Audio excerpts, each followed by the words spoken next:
मैं राहुल कुमार अपना YouTube channel the RRV education में स्वागत करता हूं।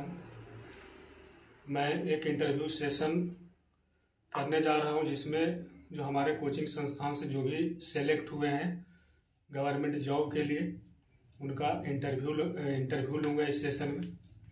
और इस सेशन में आज शुरुआत हम कर रहे हैं। इनका सिलेक्शन CGL 2019 के माध्यम से AAO पर हुआ है और अभी हम इनवाइट करने जा रहे हैं मिस्टर नवीन कुमार। धन्यवाद सर।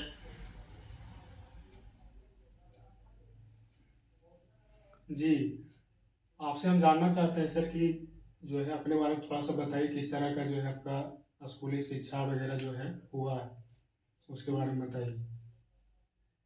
हाँ सर, मेरा नाम नवीन कुमार है। मैं बिहार से जमुई डिस्ट्रिक्ट से हूँ। मैं क्लास 10 तक मैंने नवोदय विद्यालय जमुई से पढ़ाई किया था। उसके बाद 11th-12th में मैंने बोकारो झारखंड से पढ़ाई किया। उसके बाद मैंने इंजीनियरिंग किया था कोलकाता से। इंजीनियरिंग करने के बाद मैंने IT सेक्टर में काम किया 5 साल तक, अलग अलग कंपनी में काम किया 2022 तक। और 2022 में अभी CGL 19 के थ्रू मेरा CGL इसमें हुआ है, AAO में हुआ है। तो मैंने अभी ज्वाइन किया है दिसंबर 2022 में पुणे में। चलिए बताइए कि पहले जो आप काम कर रहे थे इंजीनियरिंग डिपार्टमेंट में तो उसमें क्या कुछ मतलब इतना नहीं मिल पाता था वेतन, या मतलब किस लिए जो है आप जॉब छोड़ करके इस जॉब को ज्वाइन किए हैं? इसलिए वो तो सर मुझे भी नहीं पता अभी, बट बेसिक रीजन बस यही था कि मुझे आगे कुछ करना था। लाइक इसमें मुझे UPSC RBI तैयारी करना था, तो वो मुझे वहाँ पे समय नहीं मिल रहा था। तो उधर पैसा भले ही ज़्यादा था लेकिन मुझे कुछ अपने लिए समय नहीं मिल पा रहा था पढ़ाई के लिए। तो मैं वही से पहले सोच के रखा था कि मैं कोई भी गवर्नमेंट जॉब ज्वाइन नहीं करूँगा, वहाँ से जाके फिर तैयारी कर पाऊंगा। तो उसी कारण से CGL दिया था मैंने 19 में। तो उसका रिजल्ट अभी आ गया, तो मैंने सोचा कि अभी 2-3 साल बचे हैं एज का, तो अभी AAO ज्वाइन कर लूंगा, फिर यहाँ से तैयारी कर पाऊंगा UPSC का या RBI का। तो उसके लिए ज्वाइन किया। बाकी ऑब्वियसली पैसे के मामले में प्राइवेट सेक्टर से तो यहाँ पे बहुत ही कम है, लेकिन हाँ वही काम भी कम है उसके अनुसार से यहाँ पे। जी, बताइए कि जो है आप किस तरह से तैयारी किए थे, स्टार्ट किए थे CGL के लिए? अच्छा सर, बेसिकली मैं RBI का तैयारी करता था। तो जो भी RBI में बैंकिंग का जो होता है मैथ रीजनिंग, तो वो सब मेरा स्ट्रांग था पहले से। लेकिन वही है कि इसमें CGL लेवल का मुझे मैथ मेरा नहीं था एडवांस में। तो उसके लिए मैंने आपसे पूछा, आपसे पूछ से तैयारी किया आपके RRI कोचिंग सेंटर से मैथ का। बाकी जो भी जनरल नॉलेज ये सब भी आपसे गाइडेंस लेके किया है। और जो AAO के लिए अकाउंट्स इकोनॉमिक्स ये सब होता है, इसके लिए मैंने कुछ अलग से तैयारी नहीं किया, क्योंकि RBI में मैं ऑलरेडी वो सब का तैयारी कर चुका था। तो ये मेरे लिए बहुत ही आसान था, मैंने इसके लिए कुछ भी एक्स्ट्रा प्रिपरेशन नहीं किया। Same with English.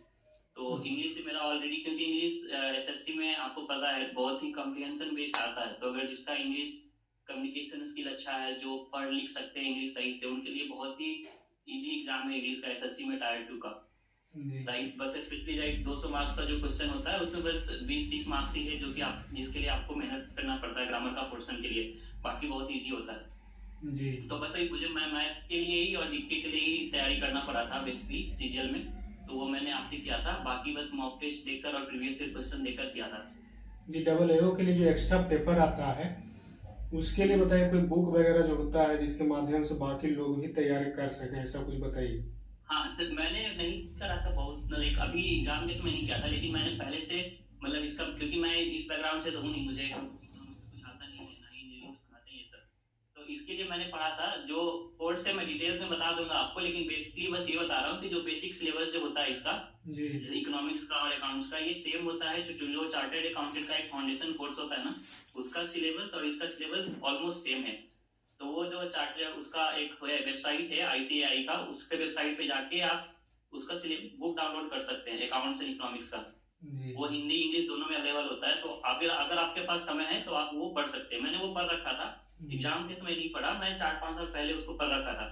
तो उससे मुझे हेल्प मिल गया। और बाकी प्रीवियस ईयर क्वेश्चंस बहुत है, बाकी अकाउंट्स का बुक्स भी है तेज प्रताप करके, वो बेसिक 4-5 दिन में आप पढ़ सकते हैं।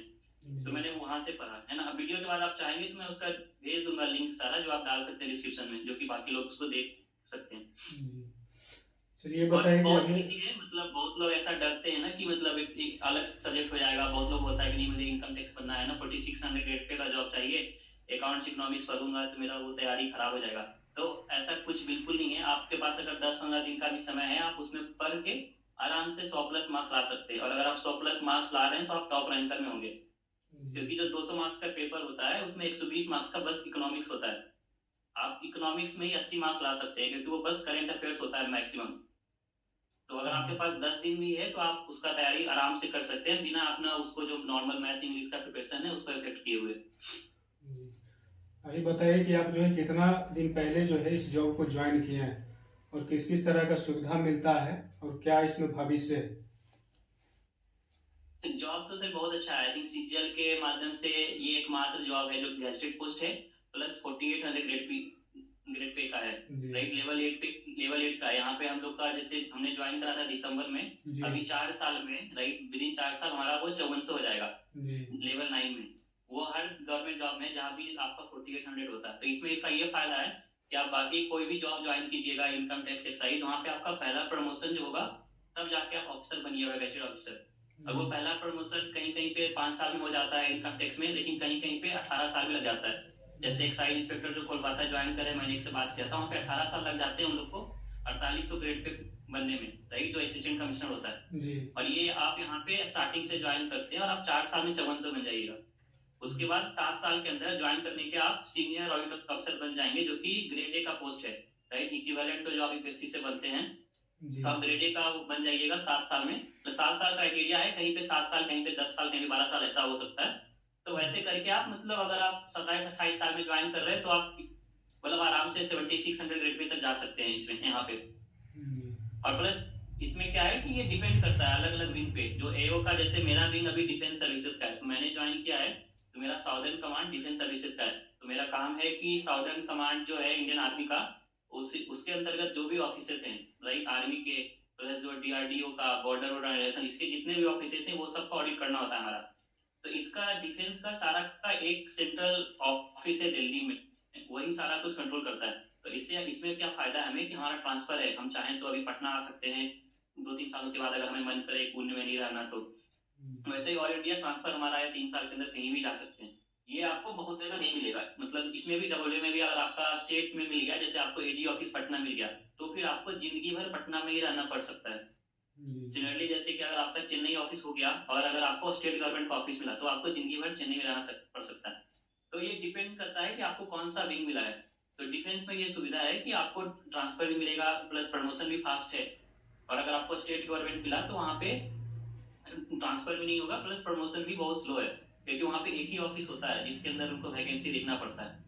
लेकिन उसका अपना अलग फायदा होता है, क्योंकि अगर आप स्टेट गवर्नमेंट में हैं तो आप ऑडिट करोगे स्टेट गवर्नमेंट का ऑफिस पे। तो अगर आप बिहार के हो और अगर आपका पोस्टिंग पटना में हुआ है डबल का, तो आपका अलग ही वो होगा, क्योंकि आप अपने स्टेट के अंदर, अपने स्टेट का, जैसे कि आप बिहार के हो, गया के हो, तो आप गया का डीएम ऑफिस में जाके ऑडिट करने जाओगे। तो आपका डीएम, आप सीधे डीएम से जाके मीटिंग करोगे, उसका ऑडिट करोगे, उससे डील होगा, तो आपका जान पहचान बहुत स्ट्रांग हो जाएगा, आपका नेटवर्किंग बहुत स्ट्रांग हो जाएगा। तो अगर आपका होम पोस्टिंग हो गया इस जॉब में, तो वो भी बहुत ही अच्छी जॉब हो जाती है लोगों के लिए, क्योंकि उनका जान पहचान, कुछ भी आपको काम करना हो, कराना हो, तो सब लोग, आपका स्टेट का सब बड़े बड़े ऑफिसर, सबका जान पहचान होता है। जी। चलिए ये बताइए कि जैसे कि अभी अब सीजीएल 2022 का मेंस एग्जाम होने वाला है मार्च में, 2 मार्च से 7 मार्च तक होने वाला है। अब समय बहुत ही कम बच रहा है, तो इतना समय में अब क्या करना चाहिए, जो भी प्रिपरेशन कर रहे हैं, जिनको भी सीजीएल मेंस देना है इस बार, उसके लिए आप क्या करना चाहते हैं। देखिए मैथ और ये मैथ का पोर्शन तो आप ज्यादा कुछ कर नहीं सकते मेरे अनुसार। मैथ बहुत समय लेके आपका एक बेस बनता है, जिनका बेस बना हुआ है उनको तो बस क्या कर, जी। उनको बस मॉक टेस्ट है ना, बस मॉक टेस्ट देना चाहिए और रिवीजन करना चाहिए। जी। क्योंकि इसमें आप जाके फाउंडेशन तो नहीं बना सकते है ना। और जो लोग अभी जस्ट स्टार्ट कर रहे हैं उनके पास तो कोई ऑप्शन नहीं है, वो बस यही कर सकते हैं कि वो देख सकते हैं कि कौन कौन सा स्ट्रॉन्ग टॉपिक है ना, उसका कर ले।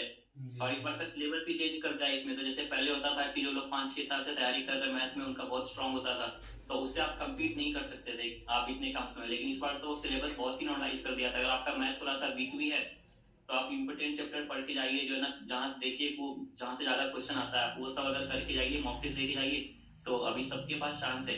तो सब एक लेवल पे हैं इस बार। जी तो आप बहुत कुछ कर सकते हैं बृहस्पति में। मेनली फोकस मॉक टेस्ट पे ही करना चाहिए लोगों को। जी। चलिए, बहुत बहुत धन्यवाद आपका आरआरबी से दोबारा जुड़ने के लिए। Thank you sir.